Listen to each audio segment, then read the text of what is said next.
Assalamualaikum warahmatullahi wabarakatuh. Perkenalkan, nama saya Muhammad Rizhan, NIM 193291110, jurusan Ilmu Agama Islam, Fakultas Ilmu Sosial, Universitas Negeri Padang. Baiklah, pada kesempatan kali ini saya akan mempresentasikan kembali mengenai pembelajaran pada pertemuan pertama pada mata kuliah Administrasi dan Supervisi Pendidikan, yang mana dosen pengampu di sini yaitu Bapak Dr. Hanif Al-Qadri. Baiklah, materi yang pertama yaitu adalah konsep dasar administrasi pendidikan.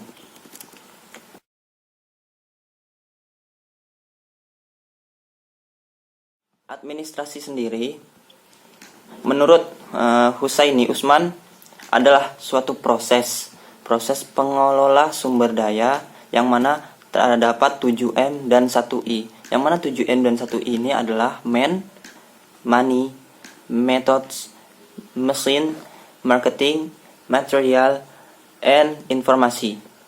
Yang mana di situ untuk mencapai suatu tujuan yang secara efektif dan efisien.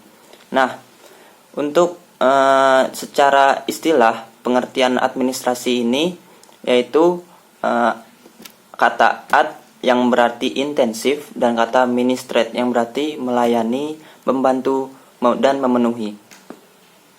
Yang mana yang artinya kalau kita bekerja sebagai seorang administrasi, yang mana tugas pertama yaitu untuk melayani, membantu, dan memenuhi segala keinginan atau keperluan daripada customer atau orang yang membutuhkan bantuan itu. Nah, kalau kita tarik kembali, administrasi ini, orang yang melakukan administrasi ini disebut administrator. Yang mana orang administrator ini orang yang selalu harus memberikan pelayanan prima.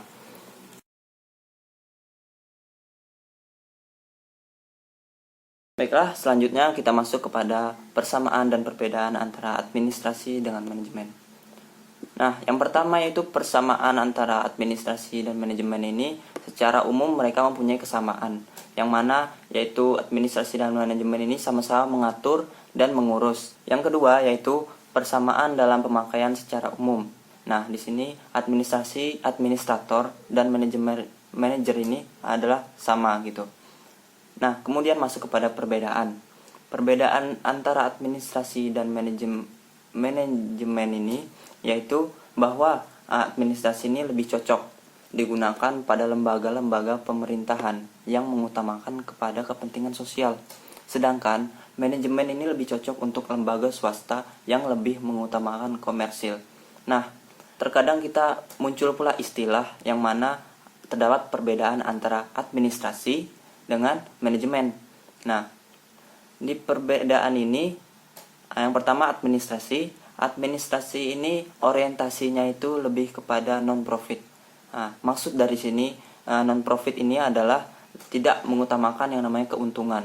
Mereka lebih mengutamakan melayani dan memenuhi segala apa yang dibutuhkan oleh orang-orang itu. Kemudian manajemen sendiri orientasinya itu lebih kepada mencari keuntungan. Seperti yang daripada anggota-anggotanya untuk dapat maju secara bersama-sama. Jadi intinya administrasi ini lebih kepada pemimpin yang ingin memajukan suatu lembaga atau organisasi ini secara bersama-sama. Nah, sekarang kita masuk kepada tujuan dan manfaat daripada administrasi pendidikan. Nah, sebelumnya pasti bertanya-tanya, apa sih itu tujuan dan manfaat dari administrasi pendidikan ini? Nah, yang pertama yaitu dapat menciptakan atau terwujudnya proses belajar mengajar yang pakemnya itu bermakna. Dan yang kedua yaitu peserta didik yang aktif mengembangkan dirinya.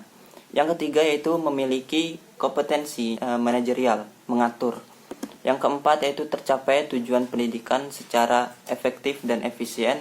Dan yang kelima yaitu teratasinya masalah mutu pendidikan. Yang keenam yaitu perencanaan pendidikan merata, bermutu, relevan, dan akuntabel. Dan yang ketujuh yaitu meningkatkan citra positif pada pendidikan. Maksudnya di sini apa menciptakan citra positif pada pendidikan? Yang mana kalau misalnya seseorang mempunyai mempunyai kualitas. Nah, kualitas ini nantinya seorang ini akan terjun kepada dunia kerja gitu kan. Nah, nanti orang akan melihat, wah, ini kualitasnya berkualitas, anak ini berqualify, berkompeten gitu. Nah, jadi meningkatlah citra daripada pendidikan tersebut. Selanjutnya kita masuk kepada lingkup daripada fungsi manajer pendidikan. Nah, fungsi manajer pendidikan ini kalau kita ambil daripada fungsi daripada Harsey dan Blanchard. Yang pertama itu plan atau perencanaan. Nah, apa sih yang direncanakan? Nah, yang direncanakan itu yaitu tadi konsep daripada 7M 1I. Kemudian yang kedua yaitu organizing, yang ketiga motivator, yang keempat control. Nah, sebelum kita melangkah lebih jauh mengenai ruang lingkup daripada administrasi pendidikan ini, kita masuk kepada yang namanya pengertian profesi. Nah, apa sih itu pengertian profesi? Nah, secara etimologi, profesi ini berasal dari bahasa Inggris, yang mana artinya itu mengakui, yang perlunya ada pengakuan, terus menyatakan mampu, ahli dalam melakukan suatu pekerjaan. Kemudian secara terminologi, profesi ini adalah suatu pekerjaan yang mempersyaratkan pendidikan tinggi sebagai pelakunya pada yang ditekankan kepada pekerjaan mental. Maksudnya di sini yaitu adanya persyaratan pengetahuan teoritis sebagai instrumen untuk melakukan perbuatan praktis, bukan pekerjaan manual. Nah, kalau secara umum, profesi ini adalah suatu pekerjaan yang mana di dalamnya itu dalam melaksanakannya tugasnya memerlukan atau menuntut keahlian khusus dan menggunakan teknik-teknik serta dedikasi yang tinggi. Nah, contoh kita ambil saja seperti dosen, polisi, pilot, dokter, dan yang lain-lainnya. Nah, itu merupakan berbagai macam profesi yang mana menuntut untuk mengabdi pada masyarakat gitu kan. Kemudian mereka itu mempunyai keahlian khusus, yang mana keahlian khusus ini mereka dapati melalui pendidikan yang sangat panjang. Berbeda dengan pekerjaan pada umumnya seperti tukang ojek. Namun intinya sama-sama mencari uang, cuman yang membedakan mereka ini tidak mempunyai keahlian khusus. Maksudnya keahlian khusus ini tidak memiliki persyaratan yang mana memenuhi seperti keahlian khususnya gitu.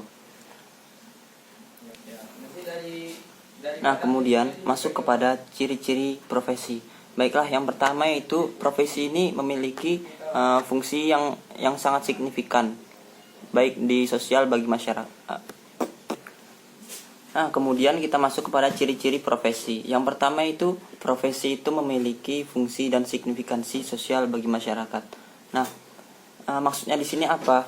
Profesi ini menuntut profesi ini menuntut kepada pelayanan kepada masyarakat itu. Yang kedua yaitu profesi menuntut keterampilan tertentu yang diperoleh melalui pendidikan atau pelatihan yang telah saya jelaskan tadi. Yang ketiga yaitu profesi ini didukung oleh disiplin ilmu. Maksudnya di sini disiplin ilmu ini mereka tuh sudah tertata gitu dengan adanya pendidikan tadi gitu. Yang keempat adanya kode etik yang dijadikan sebagai pedoman. Yang kelima yaitu sebagai konsekuensi dari layanan dan prestasi yang diberikan kepada masyarakat, maka anggota profesi ini secara perseorangan atau kelompok memperoleh jabatan finansial atau material. Nah, selanjutnya kita masuk kepada adanya beberapa istilah yang menyangkut kepada yang bersumber daripada istilah profesi tadi. Dan yang pertama yaitu profesional. Nah, istilah profesional ini mempunyai dua makna. Yang pertama itu mengacu kepada sebutan tentang orang yang menyandang suatu profesi, dan yang kedua yaitu mengacu pada sebutan tentang penampilan seseorang dalam mewujudkan unjuk kerjanya sesuai dengan profesinya. Nah, kemudian ada istilah yang namanya profesionalisme. Apa itu profesionalisme? Profesionalisme ini adalah sebutan yang mengacu pada sikap mental dalam bentuk komitmen daripada anggota suatu profesi yang senantiasa mewujudkan dan meningkatkan kualitas profesionalannya. Yang kedua yaitu profesionalitas. Profesionalitas ini adalah sebutan terhadap kualitas sikap para anggota suatu profesi tersebut terhadap profesinya, serta sederajat dengan pengetahuan dan keahliannya yang mereka miliki untuk melakukan tugas-tugas yang diembannya gitu. Baiklah, hanya sekian penjelasan dari saya mengenai konsep dasar dalam administrasi pendidikan. Lebih dan kurangnya saya mohon maaf. Wabillahi taufiq wal hidayah. Wassalamualaikum warahmatullahi wabarakatuh.